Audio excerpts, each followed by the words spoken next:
Hi. So let's talk about some visually impaired things that people commonly don't understand and, generally kind of wonder what should I do in situations. Um, so for instance, say we were meeting for the first time. If you're going to extend your hand to me, let me know. I'm extending my hand out to you because I won't see it. And so I do have a tendency when I meet people for the first time, I try to look down to see if they're extending their hand. It depends on the surroundings around me. If it's a dark area, I'm not going to see your hand. And sometimes it makes me look like a fool. I feel like a fool.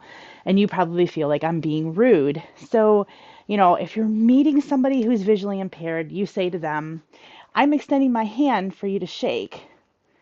Always make sure that you kind of tell people what you're doing. If I've met you before and we see each other again somewhere, make sure that you say, hey, I am Mike. Remember me? Or, you know what I mean? Like, I remember you, but I may not be able to see your face to connect it, depending on where I'm at. Because when it comes to people with RP, there's low light situations, and that's in a lot of restaurants and bars and stuff like that. We are night blind. It's one of the things that happens with RP.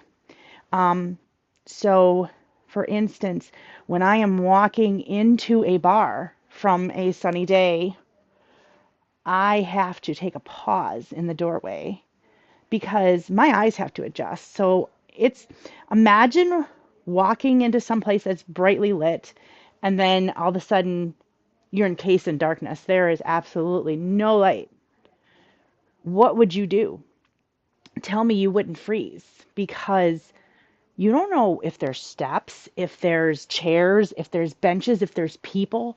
So if you see us kind of like stop, our eyes have to adjust. And sometimes if it's too dark, our eyes don't adjust.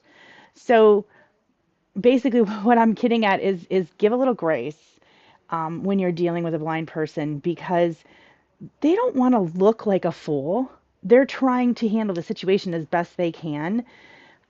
They may need help, true, but they will usually ask. And you can usually say, hey, can I help you? And we'll say, thank you, yes, or thank you, no, not at the moment, but I'll let you know if that changes. Um, Whatever you do, please do not try to grab a blind person and, move them along. Do not grab their cane. That is an extension of them. Um, I don't want to get into too much in one day. I could go for hours on this stuff. If you guys have any questions that you want me to answer, put them in the comments and I will answer them for the next time I do a video. Like I said, I don't want to start getting all over the place. I was basically trying to get to the basics of when you meet a blind person. Treat them like everybody else. We're like everybody else. We don't need to be treated special. We don't need to be looked at like we are freaks. Um, we just want to be treated like everybody else. And we want to enjoy wherever we are out and about, just like everybody else does. So yeah, just touching on some things. Like we got a whole month of a lot of things to talk about. Like I said, if you guys have any questions, please don't hesitate to ask. I would love to educate. It makes it easier for all of us in the long run when you know how to act and you know what's going on. So have a good day, and I'll see you tomorrow.